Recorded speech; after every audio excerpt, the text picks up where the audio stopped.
Click and Collect, starring Stephen Merchant and Azim Chowdhury, was a 2018 festive offering from the BBC. Merry Christmas. Isn't it just?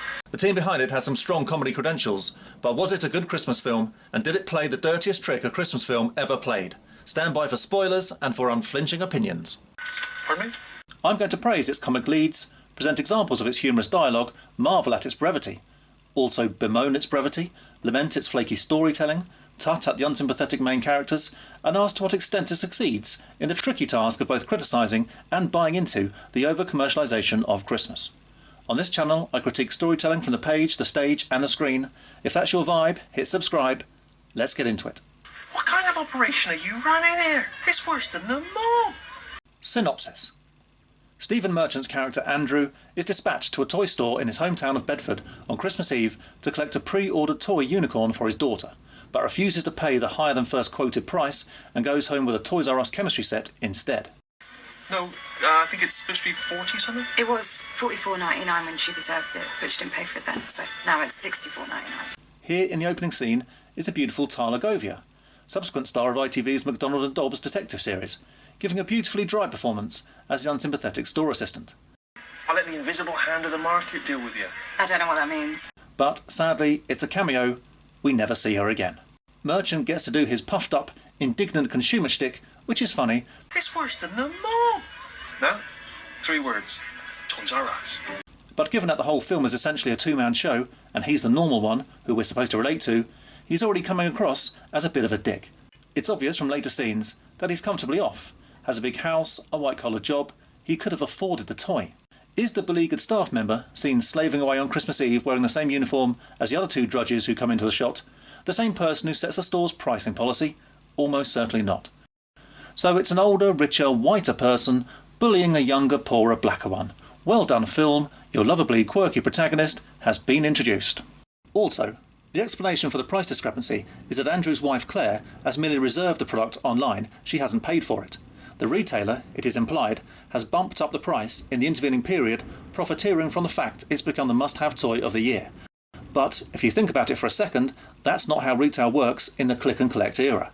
Stores with a big enough IT budget to provide a click and collect platform don't let customers reserve high-demand Christmas items and leave them unsold behind the counter until Christmas Eve on the hope the person doing the clicking will be gracious enough to rock up and actually pay for them. Besides which, they couldn't change the prices like that anyway because of UK consumer law, not to mention social media-driven PR backlash. The writers are confusing modern high-turnover retail outlets with that sketchy guy in combat trousers who flogs game consoles down the market. Hence the entire premise of the film is bollocks, but it's Christmas, don't think about it. Back home, Andrew's annoying neighbour gets to hear of Claire's displeasure at the aborted unicorn purchase, because while Andrew's been out, this neighbour has conjured forth a vast, unsolicited display of festive tat all over the front of Andrew's house. Yes, this is needy, presumptuous man-child Dev. Odd enough to decorate the house of his standoffish neighbour, who he's known for just a year, without being asked, and emotionally dim enough to fail to pick up on Andrew's barely concealed disgust at it. Yeah. And I know you're a busy guy, that's why we haven't gone for that drink yet. Hey! Get used to that. That'll be happening all Christmas. Oh, that's good news. Yeah. Well, see you later. Hey Andy, look, Santa's doing a piddle. I noticed, yeah. I can't sleep. Why not? Why not? Because it's 2 in the morning and the bloody lights are on. It's like being in a Turkish brothel, I imagine.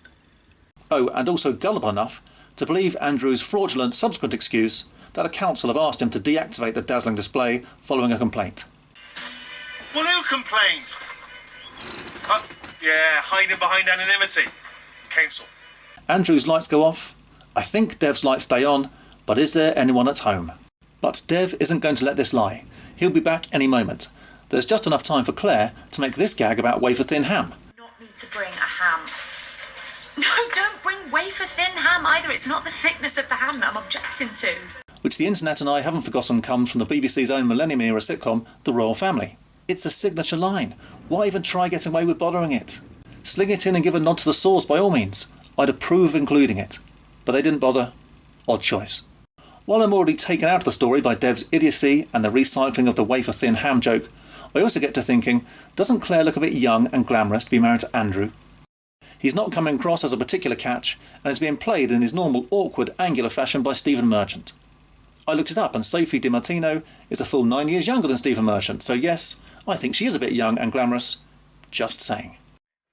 Thank you. That's intimate. But Back to Dev, he bursts in and explains that he's found and ordered the last unicorn available anywhere in the UK. They just need to collect it by the end of the day. From Carlisle.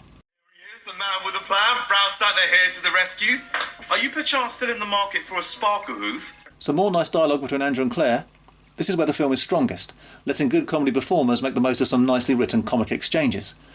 just hike the price, just like that, because it's Christmas. Unbelievable. Andrew, it was the first thing on her list. Oh, all right, I never got everything I wanted when I was a kid, and it made me the man I am today. Well, I won't argue with that. You know what, Andrew? I think it is doable. A lot of things are doable. Yeah, it's definitely doable. I mean, if you leave right now, the thing is, you can't really put a price on your daughter's happiness, can you? No. No, you can't, but then her happiness will be heavily discounted on Boxing Day, so... Okay, you know what? I'll go. And then I'll come back and I'll do the turkey and the gammon and roast potatoes and the carrots and the parsnips and the bread sauce and the cranberry sauce and the knobby greens and the devils on horseback and the little pigs in blankets and the Yorkshire puddings because Andrew insists on having them on Christmas Day. Wow, you're going to do all of that and drive to Carlisle? No, Dev. I'm being passive-aggressive. Didn't get that, did you? Did you not? No, there was a minor subtext. But the film is weakest in the main thrust of the things they say to each other, in that none of the motivations behind the characters' choices make any sense. One partner, overloaded with domestic arrangements and making the life of the other miserable on Christmas Eve with a campaign of passive aggression, is eminently relatable. But is she seriously repaying him for screwing up the gift purchase by giving him a free pass to be out of the house all day and night while she stays home doing everything? This is a mission that might easily prove impossible. That might easily crush all their husband-wife team spirit before the festivities have even begun, due to lumbering him with Dev's company, and that might easily cost more in petrol than they're already spending on the stupid toy. Yep, that's what they're going with. If she'd had a fleeting temptation to send him off on the errand, and then fate had intervened and somehow obliged him to go before she could think better of it, leaving her with guilty feelings, that would be good writing.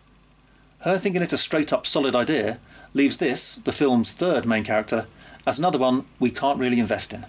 Craft your story carefully enough, and the contrivances of the plot can do the hard work of forcing your characters to do extraordinary things, without stretching their relatability as characters. Neglect your story, and it's the characters themselves who need to distort to move events in the direction the narrative requires. As for the general thrust of the film, it's a toy quest, like the 1996 Schwarzenegger caper Jingle All the Way. It's an odd couple road trip, like John Hughes' classic and long-remembered 1987 hit Planes, Trains and Automobiles, where Steve Martin's uptight Neil is stuck with John Candy's irritating Dell as he desperately tries to get home in time for Thanksgiving. Why those comparisons are deeply unfortunate is something I'll come on to. Anyway, Dev's found the toy, and there's no choice but for him to go along with Andrew, because the toy was purchased with his credit card. So to be fair, that bit does make sense. Him booking it without asking doesn't make sense, but never mind, they're off. There's some great comic work from Chowdhury here. Slow it down.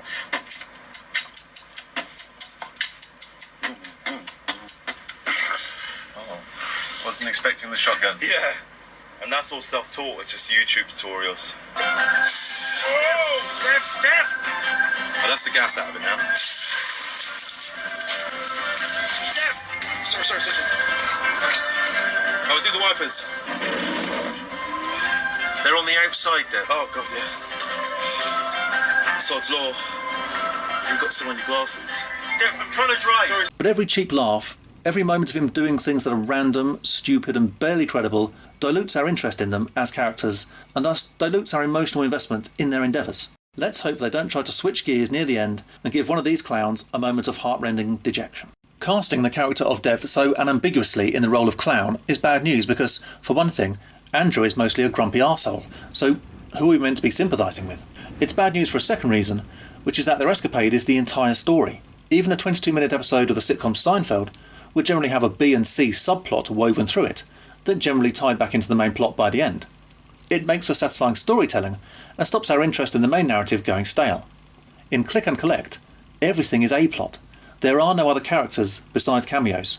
There is nothing else going on in this universe besides the quest, which is a stupid, trivial quest they never need to embark upon in the first place.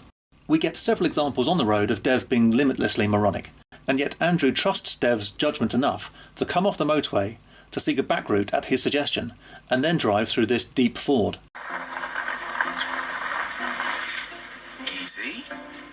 Easy. Easy. That's it. Easy. There we go. What are you doing? Why have you stopped? Just needs a little push. Damn! This is a nice sight gag. Oh, yeah. Got a full house here. All right, let's get this show back on the road. Oh, you're joking.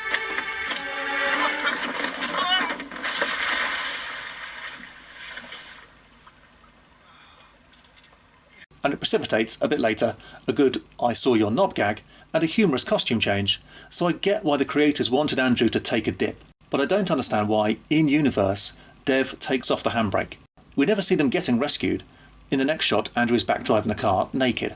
So I think we're meant to conclude that the car wasn't terminally waterlogged after all, but simply needed restarting and the handbrake lifting. But that doesn't explain why Dev lifted it while Andrew was hanging out the sunroof. Not even Dev's delusional internal logic can explain why this happened.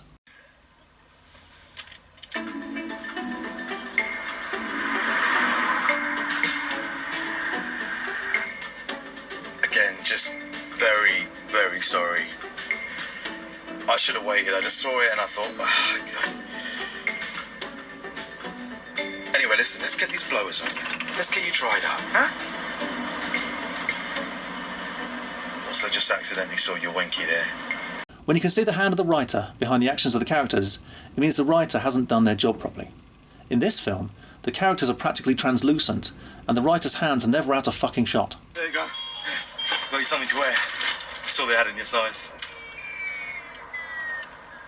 That's all they had. Back on the motorway, they now need to pull into a service area to get Andrew some clothes.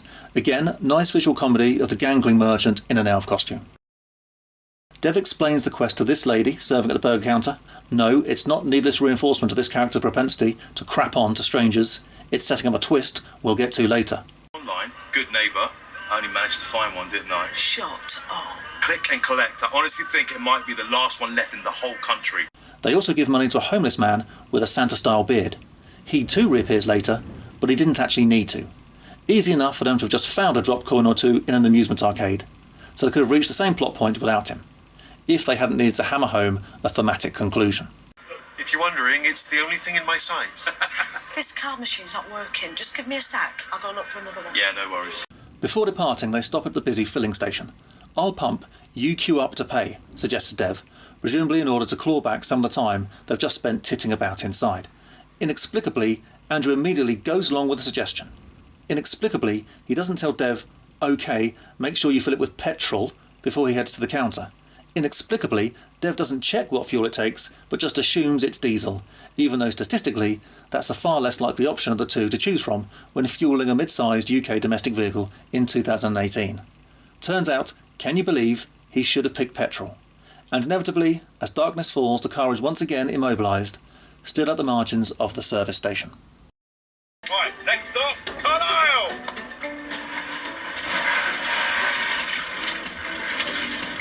Why is it making that sound? That sounds bad. That's a diesel engine, isn't it? Noisy. Dev tries to cajole a maintenance worker into lending them the service vehicle he has with him, in return for £200 of Andrew's cash. They'll be back within 2 hours, he promises. Incredibly, the man is prepared to consider it. Isn't it remarkably trusting of him to believe these two weirdos will come back with his work vehicle? Isn't he risking getting into a lot of trouble if they decide not to return, or worse still, end up driving it under the wheels of an articulated lorry or something? Isn't handing over the keys of your service vehicle to this pair and agreeing to wait for them here at the service station a truly unlikely thing for a rational person to want to do on Christmas Eve of all days? Don't think about it, it's Christmas. We're just waiting for the breakdown guy. We'll be 2 hours max. In any case, Andrew has a moment of clarity and tells Dev the quest is over. Dev tries to shame Andrew, telling him he, Dev, won't get to see his own kids tomorrow. That if he could, nothing would stop him trying to get them the gifts they'd asked for, because that's what a good dad would do. Andrew, I did say he was an arsehole, says it's easy being a great father when you only see them every other weekend. What kind of dad are you? What kind of dad am I? Yeah. I'll do anything to save my kids' Christmas. I'll walk over broken glass. Says the man who's only got to take his kids to Mega Bowl every other weekend. Dev looks hurt. Sad music plays, in case you're poor at picking up on facial signals. Andrew, looking abashed, sits in the car and calls home. Well, just get home safe. Claire tells him he tried his best.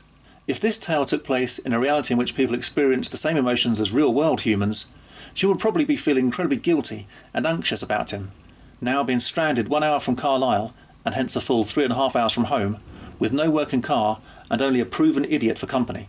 But Just get home safe. she seems fine. However, after Andrew ends the call, more sad Christmas music plays. Have yourself a merry little Christmas.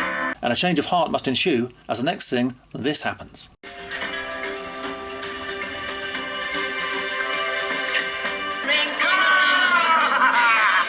Oh, God, I felt more alive. This is the greatest 200 pounds I've ever spent, isn't it? But here's where the twist comes. When the sequence ends and they arrive, presumably an hour later, at the store in Carlisle, Dev's card is declined. The card he's tried offering them is not his card, he discovers. It bears the name Jessica Hughes.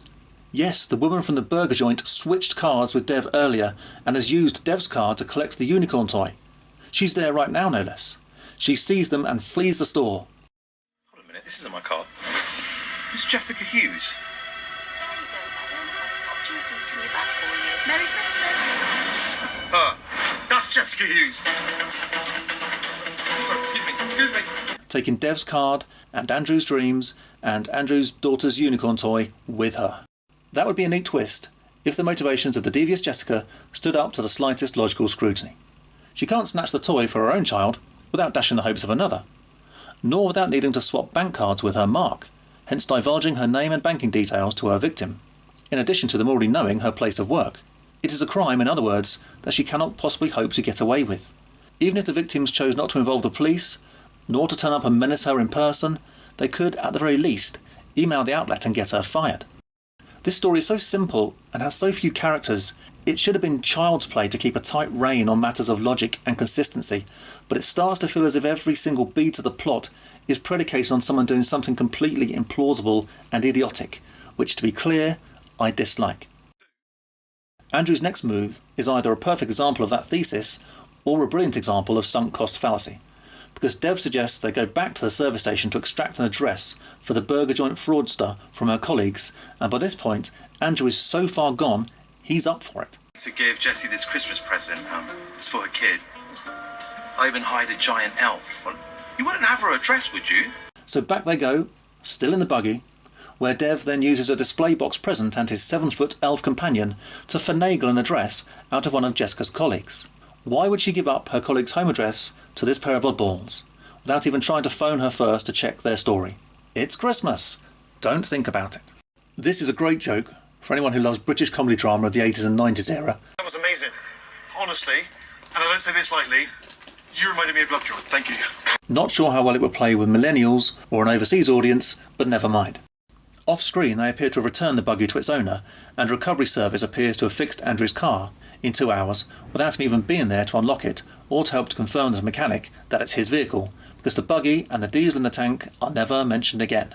And they're back on the M6 in the original car, heading to Jessica's. They find the home in darkness, apparently empty. They spot the toy through the living room window. They find a spare key, gain entry, and are just sneaking back out when Jessica returns home, forcing them to tiptoe upstairs and hide in the bedroom wardrobe.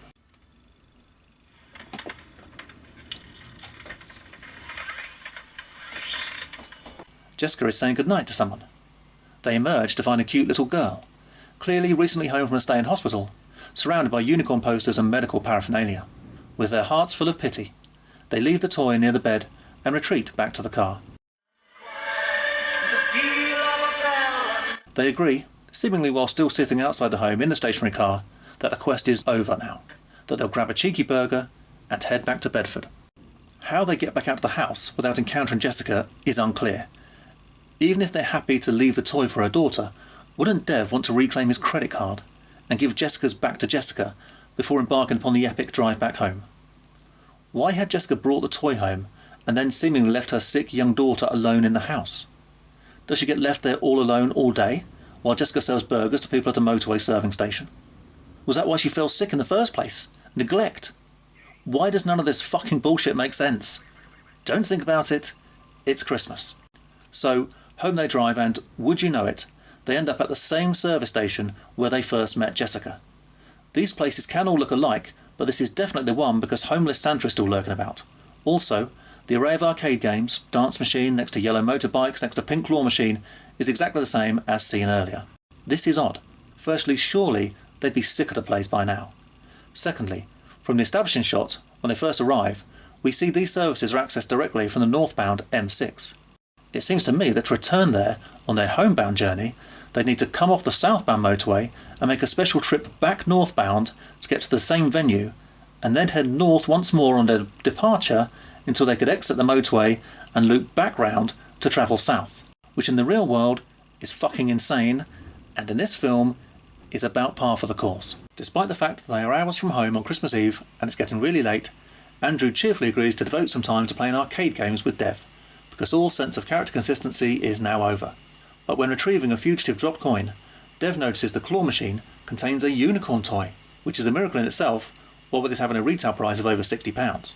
And to cut a very long, predictable sequence short, they win it.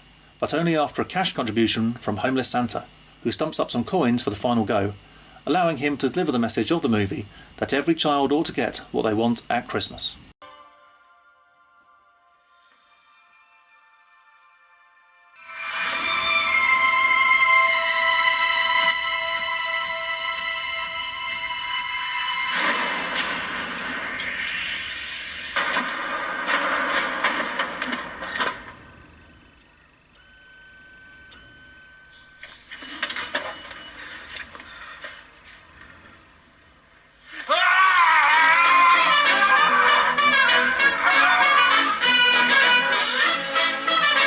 It seems to me it would have been better if this had been any other service station than the one they'd stopped at earlier, because being the same one, it means they could have won the confounded toy earlier that afternoon. Or that Jessica herself could have won it on any work day she fancied, if she'd just happened to notice it and had enough coins. In Quest Saga terms, it would be like Indiana Jones getting back from Egypt via Nepal, via Peru, and find the lost ark had been sat at the back of his garden shed for decades. There's a moment on their jubilant way home I quite like as an act of storytelling. This is where Dev begins reading a hostile "We're not friends" letter from Andrew, which he now chances to find and open in the car, mistaking it for a Christmas card. Andrew had written it back before the road trip started, after the decorations dispute, but Claire had forbidden him to deliver it. Dev is duly crestfallen, despite Andrew attempting to retract the sentiments. But the moment doesn't quite land. I think by this stage they've already come too far together. They've gone from relative strangers to buddies experiencing a shared moment of joy together. Too far for Dev to be too deeply hurt by the uncovering of Andrew's previous opinions. Dev, we are not friends. You're just the bloke who lives next door.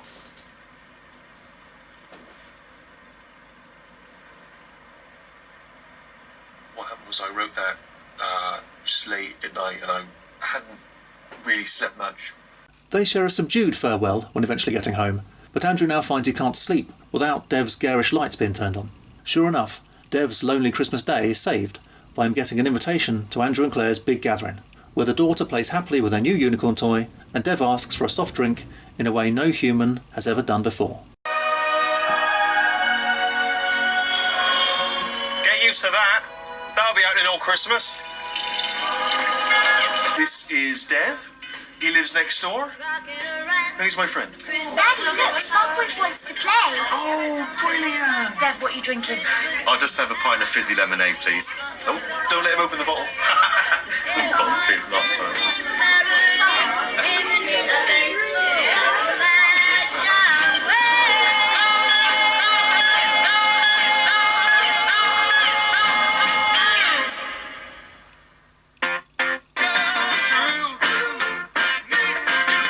Criticism and representation. I can understand how viewers, who don't share my compulsion for overanalysis, could sit back and find this a pleasing hour's Christmas entertainment.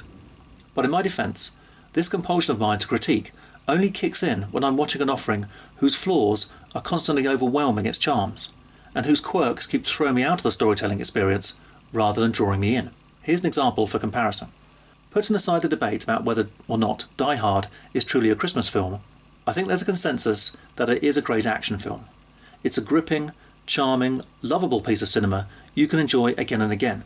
So when I'm watching Die Hard, I'm too caught up in the game of high-stakes cat and mouse between heroic off-duty cop John McClane and merciless heist mastermind Hans Gruber to devote any attention to pondering whether the role of unassuming cop on the street, Sergeant Powell, was always written to be played by a black actor, or whether the note-perfect Reginald Vell Johnson just came along and nailed a casting audition. You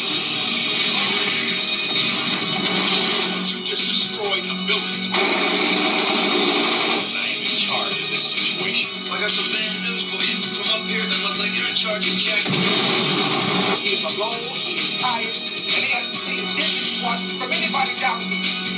But with Click and Collect, the key thing that prompted me to give it the unflinching review treatment in the first place was how I kept finding my mind wandering off to ponder whether the annoying neighbour character was always written as Asian, or whether Azim Chowdhury was a casting choice, and that they tweaked a line here or there during production to fit. The ethnicity and cultural heritage of the character is almost entirely unremarked upon within the film, suggesting it was probably the latter, a casting choice. On a couple of occasions, Dev refers to himself as Brown Santa, a line I enjoyed, but that could easily have been added in later with Chowdhury's input. The unvarnished contempt Andrew directs at Dev, notably when writing the letter, and at the instant of the cruel outburst pointing out the limited scope of Dev's parental duties, makes me think of someone addressing a person they consider a cultural peer. Rightly or wrongly, I think most white Brits in Andrew's position would be a little more guarded in such an exchange with someone non-white, perhaps fearful of appearing racist, perhaps simply tending to be more forgiving of a social faux pas from someone they view as a cultural newcomer. Furthermore, from the screenwriter's perspective, it would seem to offer the broadest options of getting the script picked up to have this intensely annoying character being of unspecified ethnicity, giving a director a free choice on casting, rather than to force a prospective director to either take the potentially difficult choice of casting someone Asian as the idiot of the piece, or else to pass on the script. But anyway, the question I kept coming back to as I watched was, could this role have been played by a white actor? And my instinct was that it wouldn't have worked at all with a white actor, despite the dialogue being almost entirely race neutral, which then left me agonising as to why it wouldn't have worked with a white actor. And putting aside that Chowdhury makes the role his own, with the strength of his performance, here's what I eventually came up with. Firstly, the put-upon everyman trapped with an intrusive dimwit is a well-recognised trope in TV and film, planes, trains and automobiles being the most obvious example, given that a road trip is involved. Having the dimwit being non-white just feels a little fresher. Secondly, even within this genre, the character of Dev is so excessively infantile and two-dimensional, I believe that selecting an Asian actor for the role is primarily to provide an element of distraction from, and hence to offer the filmmakers a veneer of mitigation for, how poorly drawn the character is. Bearing in mind, this is supposed to be an era where even family comedies are sophisticated, when even animated films like Up and Inside Out are fated for moments of edge-of-the-seat drama and scenes of pathos that pack a genuine emotional punch. Putting the 2 points together, make this film with an angular, uptight guy and a much shorter, rounder, oafish guy, and cast them both as white, and the audience is thinking, it's so similar, why not just remake Planes, Trains and Automobiles, rather than offer us this feeble homage? To conclude the point, let's think about representation. We still need more diverse casting in our films and TV shows. Accordingly, making one half the double act in a feature film Asian should have been a choice I could get behind without reservation. And it's refreshing then that the focal point isn't about the character's otherness, but revolves around the personality and backstory of the character being one who just happens to be Asian. But how much better to have an Asian actor in a lead role in a Christmas film where the character is an actual character, not a cardboard cutout of a real human being?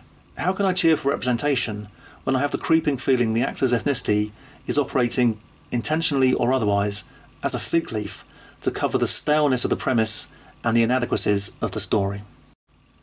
Christmas classics. I said I'd come back to unfavourable comparisons with other Christmas films, so let's finish off the one we've started here with Planes, Trains and Automobiles. The reason that's become a Christmas classic, while Click and Collect never will, is that we sympathise with Steve Martin's Neil, despite him having a tetchy side. His mission is noble and relatable. He's trying to get back from a business trip in time for the big Thanksgiving family gathering. The stakes are that if he fails, he messes up the family event. He can persevere in the face of cancelled flights, extreme weather and other setbacks, or he can stay where fate stranded him until he runs out of money and freezes to death. Unlike Andrew, he doesn't have the choice of going straight home or of titting about in the arcade and getting a cheeky burger first. Andrew, by comparison, is entirely the author of his own misfortune. His endeavour is silly and trivial, can be abandoned at any point, and never needed to commence in the first place. Hence, it has no stakes. Then we have Jingle All the Way, which appears to have fallen short of being remembered as a Christmas classic, but has the striking point of similarity of the Toy Quest. Sighing at the over-commercialisation of the season has been around a long time, Jingle All the Way was ridiculing a particular trend that had developed in that period of parents losing their shit at Christmas over that year's must-have toy. Click and Collect has exactly the same premise, and Click and Collect is a tale so briefly told it barely has time to cover any other ideas, even if it had any, which it doesn't. But consider, Jingle All the Way was released in 1996. This was a fresh idea more than 20 years before Click and Collect got made. How can you justify turning up that late to the party and still not having anything new to bring along with you? Got invited to the Christmas party by mistake. Who knew? Brevity. Let's talk about length. This feels more like a sitcom Christmas special than a feature film. There are historical and technical reasons why feature films used to be around 90 minutes long. Some films can justify being much longer, when there's a lot of source material to pack in, like the Harry Potter stories or The Godfather, or where a slower pace is needed to fit with the mood, establish a haunting quality, and so forth. You might say, when you buy a standard price cinema ticket, you expect a whole film, not 2/3 of one. But for a film you consume at home, does it need to be at least 90 minutes? Probably not. But my hunch is that the 90-minute mark is typically the time needed, in the medium of film, to set out an engaging story in the usual 3-act structure that we find so satisfying, to thread in some subplots, to explore a theme, and to give us enough time with the characters to develop sympathies with them. We can look at the Police Academy franchise to see how long films tend to be that fall into the goofball comedy genre. The first, the longest, was 96 minutes, the second, 87 minutes. Continuing the sequence, 83 minutes, 88 minutes, 90 minutes, 84 minutes, and the seventh, the shortest, was 83 minutes. With the mean length of the whole set being 87 minutes, the outliers don't stray far from the centre. The shortest is only 4 minutes shorter than the average, and only 7 minutes shorter than our 90-minute marker. To repeat, the shortest is 83 minutes. Click and Collect is just 53 minutes long. Not even a full hour. Less than 2/3 the runtime of a standard, nothing fancy kind of film. It's not enough story for a satisfying film is the point I'm attempting to illustrate. Even those 53 minutes are padded out with numerous Christmas song montages, with 2 minutes of post-credit style shots of the odd couple appearing on the One Show, and of almost 5 minutes just of them stood at the claw machine. And I'm not including in that 5 minutes total the break where they appeal to strangers for more money. Honestly, the 2 parts of the claw machine sequence in total feel so long they're actually verging on being boring, rather than being the peak moment of tension it should have been. Why does it matter? Introduction. The Court of History. I've seen online reviews from fellow armchair pundits giving this film positive feedback, saying it was enjoyable, funny, silly, a nice length to sit through with their kids. Me being me, I'm inclined to say that a critique from someone who overthinks things is rather more enlightening, certainly, valid, possibly, than a critique from someone who barely thinks about them at all. That sounds elitist, but how could it not be? For example, I have no palate for wine. I might correctly identify a truly horrible wine as being very cheap, but I'd probably struggle to tell a very fine one from a budget one. It doesn't make the two vintages equal, just because my caveman faculties are too coarse to tell them apart. But I'm self-aware enough to realise I have no palate for wine, so I would refrain from going online and offering opinions about whatever wine I happen to have encountered. We can't expect the same self-regulation from everyone who watches films and has an internet connection. When confronted with something you feel is low quality and really rather moronic, but that remains stubbornly popular in its time, the sitcom Mrs. Brown's Boys, to give an extreme example, one can only hope that the passage of time will scour away the capricious popular verdict of the present day, and that the court of history will correctly identify it as trash, worthy of forgetting. In the same hope and expectation, I don't imagine film lovers of the year 2040 will bring Click and Collect to mind as a great Christmas film of the last 40 years, in the way that those pundits of 2020 will still have spoken fondly about Die Hard or Planes, Trains and Automobiles. So why do I have such a problem with this throwaway Christmas film? 3 reasons. Sit down. I'm telling you, you're just going to have to kill me. Okay. Why does it matter? Part 1. Critical reception. Firstly, the critical reception was annoyingly positive. Aside from the hoi polloi I mentioned above, The Guardian called it funny and tender, while Jasper Rees and Adam Starkey, Daily Telegraph and Metro respectively, both gave it 4 out of 5 stars. 4 out of 5! It's only 60% the length of a proper film. It shouldn't even be eligible for more than 3 fucking stars if it were absolutely perfect. So, yeah, that's annoying. Stephen Merchant in particular is a very popular and reasonably powerful man in media these days, and I can't help thinking his output gets highly praised by established media sources, regardless of quality. Why does it matter? Part 2. wasted potential. Secondly, is the disappointment of what could have been.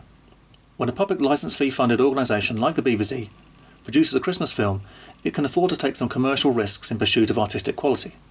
The organisation won't fold or face a shareholder revolt over one underperforming film. This felt like the output of a more commercially driven, risk-averse sort of company. I'm a fan of brevity. I'm a fan of trimming the fat and paring back a story to leave the core idea and not too much else. I'm a fan of cutting cost in the mechanics of creating a film. This film has a very small cast, very few locations, very few special effects. If you can tell a satisfying tale by little more than letting good actors loose with a good script. But it wasn't short in length due to being told concisely, it was short due to only having half a story.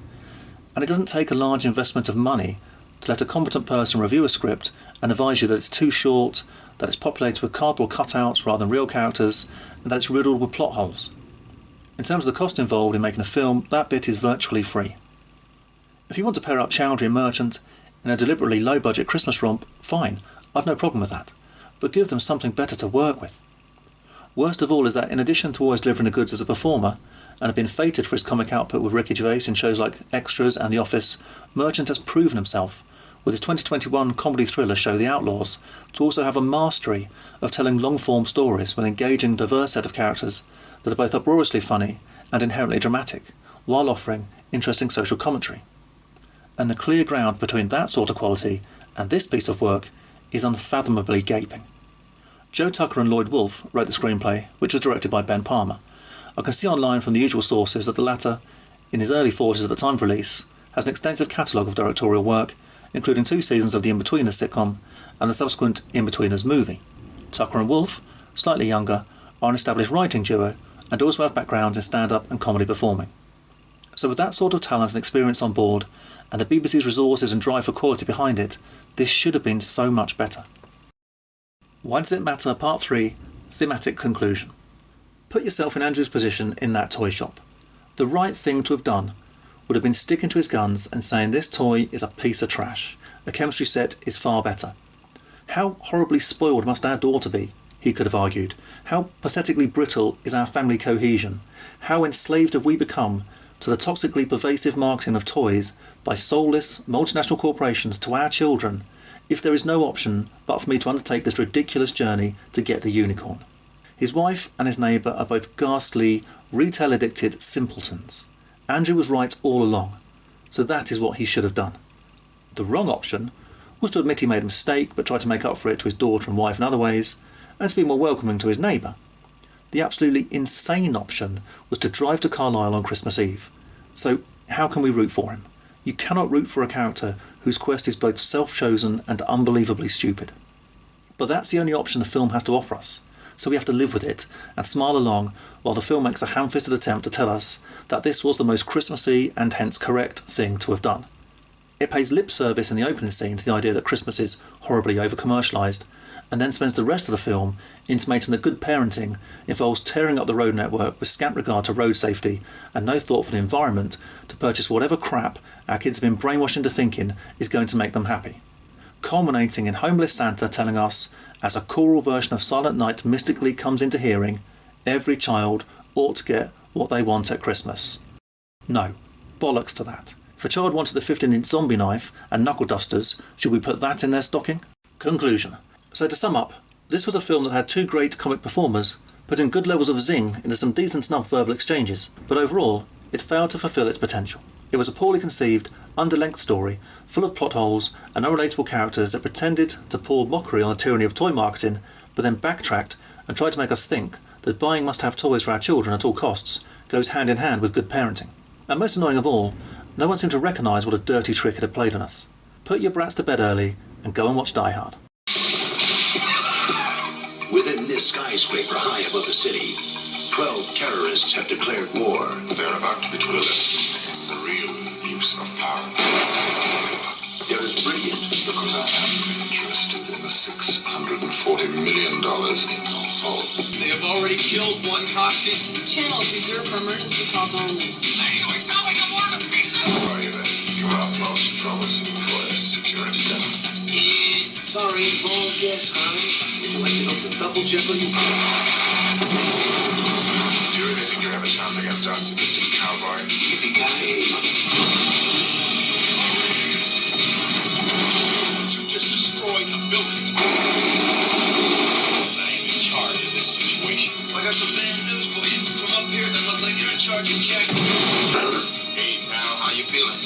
things being equal, I'd rather be in Philadelphia.